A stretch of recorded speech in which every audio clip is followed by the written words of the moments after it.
നമസ്കാരം. എല്ലാ പ്രിയപ്പെട്ട പ്രേക്ഷകർക്കും ഗൾഫ് സമയത്തിലേക്ക് സ്വാഗതം. പശ്ചിമേഷ്യയിലെ നിലവിലെ സാഹചര്യങ്ങൾ നമുക്കെല്ലാവർക്കും അറിയാം. ഇറാൻ ഇസ്രായേൽ സംഘർഷം വർദ്ധിച്ചു വരുന്ന സാഹചര്യത്തിൽ നാട്ടിലേക്കും അവധി ആഘോഷങ്ങൾക്കായി മറ്റ് രാജ്യങ്ങളിലേക്കും യാത്ര പ്ലാൻ ചെയ്യുന്ന പ്രവാസികൾ പലരും വലിയ ആശങ്കയിലാണ്.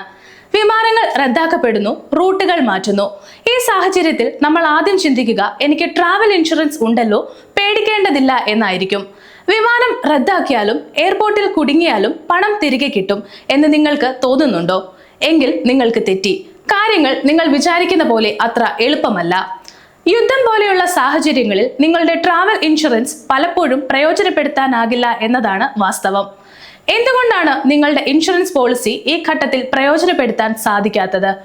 പ്രവാസികൾ ശ്രദ്ധിക്കേണ്ടുന്ന 10 പ്രധാന കാര്യങ്ങൾ എന്തൊക്കെയാണ് എന്നാണ് ഇന്ന് നമ്മൾ സംസാരിക്കുന്നത്. ഗൾഫ് ന്യൂസ് റിപ്പോർട്ട് ചെയ്തതനുസരിച്ച് യുദ്ധം നടക്കുന്ന സാഹചര്യങ്ങളിൽ ട്രാവൽ ഇൻഷുറൻസ് ആളുകൾക്ക് പ്രയോജനപ്പെടുത്താൻ സാധിക്കില്ല. എന്തുകൊണ്ടാണ് ഇങ്ങനെ സാധിക്കാത്തത് എന്ന് നമുക്ക് ഓരോന്നായി നോക്കാം. ഒന്ന്, വാർ എക്സ്ക്ലൂഷൻ ക്ലോസ് ആണ്. സാധാരണ ട്രാവൽ ഇൻഷുറൻസ് പോളിസികളിൽ വാർ എക്സ്ക്ലൂഷൻ ക്ലോസ് എന്നൊരു നിബന്ധനയുണ്ട്.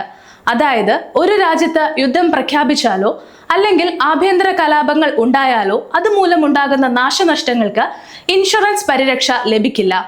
നിങ്ങൾ യാത്ര പോകുന്നിടത്ത് യുദ്ധം പൊട്ടിപ്പുറപ്പെട്ടാലും അവിടെ കുടുങ്ങിയാലും കമ്പനി ഉത്തരവാദിത്തം ഏറ്റെടുക്കണമെന്നില്ല. അടുത്തത് നോ ഇവന്റ് ആണ്.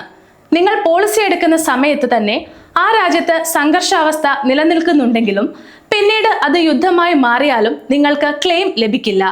നോ ഇവന്റ് അല്ലെങ്കിൽ നിങ്ങൾക്ക് മുൻകൂട്ടി അറിയാവുന്ന ഒരു സംഭവമായി ഇത് കണക്കാക്കപ്പെടും. അടുത്തത് സർക്കാർ നൽകുന്ന യാത്രാ നിർദ്ദേശങ്ങളാണ്. ഇന്ത്യൻ വിദേശകാര്യ മന്ത്രാലയമോ അല്ലെങ്കിൽ നിങ്ങൾ താമസിക്കുന്ന രാജ്യത്തെ സർക്കാരോ ഇറാനിലേക്കോ ഇസ്രായേലിലേക്കോ യാത്ര ചെയ്യരുത് എന്ന് ഔദ്യോഗികമായി നിർദ്ദേശം നൽകിയിട്ടുണ്ടെങ്കിൽ അത് ലംഘിച്ച് നിങ്ങൾ യാത്ര നടത്തിയാൽ ഒരു ഇൻഷുറൻസും നിങ്ങൾക്ക് ലഭിക്കില്ല. അടുത്തത് വിമാനങ്ങൾ റദ്ദാക്കപ്പെടുന്നതാണ്.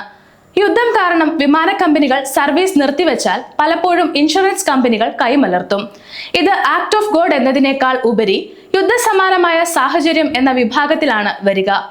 എന്നാൽ വിമാന കമ്പനി തന്നെ ടിക്കറ്റ് തുക തിരികെ നൽകാൻ ബാധ്യസ്ഥരാണ്. അടുത്തത് മെഡിക്കൽ എമർജൻസീസ് ഇൻ വാർ ആണ്. യുദ്ധം നടക്കുന്ന സ്ഥലത്ത് വെച്ച് നിങ്ങൾക്ക് പരിക്കേറ്റാൽ മിക്കവാറും പോളിസികൾ ചികിത്സാ ചെലവ് നൽകില്ല. സാധാരണ അപകടങ്ങൾക്കോ രോഗങ്ങൾക്കോ ലഭിക്കുന്ന പരിരക്ഷ യുദ്ധഭൂമിയിൽ ലഭിക്കില്ല എന്ന് ചുരുക്കം. അടുത്തത് ക്യാൻസൽ ഫോർ എനി റീസൺ പോളിസിയാണ്. നിങ്ങൾക്ക് യുദ്ധഭീതി കാരണം യാത്ര വേണ്ടെന്ന് വെക്കണമെന്നുണ്ടെങ്കിൽ സാധാരണ പോളിസി സഹായിക്കില്ല. ഇതിനായി ക്യാൻസൽ ഫോർ എനി റീസൺ എന്ന അഡീഷണൽ കവർ എടുത്തിരിക്കണം. ഇതിന് പ്രീമിയം കൂടുതലായിരിക്കും, പക്ഷേ ഏത് സാഹചര്യത്തിലും യാത്ര റദ്ദാക്കിയാൽ പണം തിരികെ ലഭിക്കും. അടുത്തത് താമസ സൗകര്യവും ഭക്ഷണവുമാണ്. വിമാനം വൈകുന്നത് മൂലം വിമാനത്താവളത്തിലോ ഹോട്ടലിലോ കുടുങ്ങിപ്പോയാൽ സാധാരണ ലഭിക്കാറുള്ള ട്രിപ്പ് ഡിലേ ആനുകൂല്യങ്ങൾ യുദ്ധ സാഹചര്യത്തിൽ കമ്പനികൾ തടയാൻ സാധ്യതയുണ്ട്. അടുത്തത് ഭീകരാക്രമണങ്ങളാണ്. ചില പോളിസികൾ ഭീകരാക്രമണങ്ങളെ കവർ ചെയ്യാറുണ്ട്. എന്നാൽ യുദ്ധം എന്നത് വ്യത്യസ്തമായ ഒന്നായാണ് ഇൻഷുറൻസ് നിയമങ്ങളിൽ നിർവചിച്ചിരിക്കുന്നത്. ഇത് രണ്ടും തമ്മിലുള്ള വ്യത്യാസം നിങ്ങളുടെ പോളിസി ഡോക്യുമെന്റിൽ നിന്നും കൃത്യമായി വായിച്ചു മനസ്സിലാക്കണം. അടുത്തത് പ്രീമിയം തുകയിലെ വർധനവാണ്. സംഘർഷ മേഖലകളിലേക്ക് യാത്ര ചെയ്യുമ്പോൾ ഇൻഷുറൻസ് കമ്പനികൾ ഉയർന്ന പ്രീമിയം ഈടാക്കിയേക്കാം, അല്ലെങ്കിൽ അത്തരം സ്ഥലങ്ങളിലേക്കുള്ള കവറേജ് പൂർണ്ണമായും ഒഴിവാക്കിയേക്കാം. അടുത്തത് സുരക്ഷിതമായി തിരികെ എത്തിക്കലാണ്.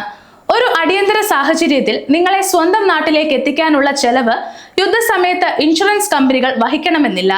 ഇത് വലിയ സാമ്പത്തിക ബാധ്യത വരുത്തിവെക്കും. ഇനി ഇൻഷുറൻസ് പരിരക്ഷ ലഭിക്കാത്ത സാഹചര്യത്തിൽ നിങ്ങൾ എന്ത് ചെയ്യണമെന്ന് നോക്കാം. ഒന്ന്, വിമാന കമ്പനിയുമായി ബന്ധപ്പെടുക. വിമാനം റദ്ദാക്കിയാൽ റീഫണ്ടിനോ അല്ലെങ്കിൽ മറ്റൊരു റൂട്ടിലോ ഉള്ള യാത്രയ്ക്കോ അവരോട് ആവശ്യപ്പെടാം. അടുത്തത് ക്രെഡിറ്റ് കാർഡ് ആനുകൂല്യങ്ങൾ പ്രയോജനപ്പെടുത്താം എന്നുള്ളതാണ്. ചില പ്രീമിയം ക്രെഡിറ്റ് കാർഡുകൾ യാത്രയ്ക്ക് ഇൻഷുറൻസ് നൽകാറുണ്ട്. അവയിലെ നിബന്ധനകൾ പരിശോധിക്കുക. അടുത്തത് എംബസിയിൽ രജിസ്റ്റർ ചെയ്യുക. നിങ്ങൾ വിദേശത്താണെങ്കിൽ ഉടൻ തന്നെ ഇന്ത്യൻ എംബസിയുമായി ബന്ധപ്പെടുക. സർക്കാർ നടത്തുന്ന രക്ഷാപ്രവർത്തനങ്ങൾ മാത്രമായിരിക്കും അത്തരം ഘട്ടങ്ങളിൽ ഏക പോംവഴി. അടുത്തത് പോളിസി ശ്രദ്ധിച്ചു വായിക്കുക എന്നതാണ്. യാത്രയ്ക്ക് മുമ്പ് എക്സ്ക്ലൂഷൻ എന്ന വിഭാഗം കൃത്യമായി വായിക്കുക. ചുരുക്കത്തിൽ യുദ്ധം എന്നത് അപ്രതീക്ഷിതവും നിയന്ത്രണാതീതവുമായ ഒന്നാണ്. അതുകൊണ്ട് തന്നെ ഇൻഷുറൻസ് കമ്പനികൾ ഇതിന് വലിയ റിസ്ക് എടുക്കാറില്ല. നിലവിലെ സാഹചര്യത്തിൽ അനാവശ്യമായ യാത്രകൾ ഒഴിവാക്കുക എന്നതാണ് ഏറ്റവും വലിയ സുരക്ഷ. ഇനി യാത്ര ചെയ്യുകയാണെങ്കിൽ തന്നെ പോളിസിയിലെ ഓരോ വരിയും ശ്രദ്ധിച്ചു വായിക്കുക. നിങ്ങളുടെ ഇൻഷുറൻസ് ഏജന്റുമായി സംസാരിച്ച് വ്യക്തത വരുത്തുക. ആഘാതത്തിൽ നിന്ന് മുൻകരുതലുകൾ എടുക്കാൻ നിങ്ങൾക്ക് സാധിക്കും. വരാനിരിക്കുന്ന അവധിക്കാല യാത്രകൾ സുരക്ഷിതമായിരിക്കട്ടെ എന്ന് ആശംസിക്കുന്നു. എല്ലാവരും സുരക്ഷിതരായിരിക്കുക. ഇന്നത്തെ വീഡിയോ ഉപകാരപ്രദമായി എന്ന് വിശ്വസിക്കുന്നു. മറ്റൊരു വീഡിയോയുമായി വീണ്ടും കാണാം.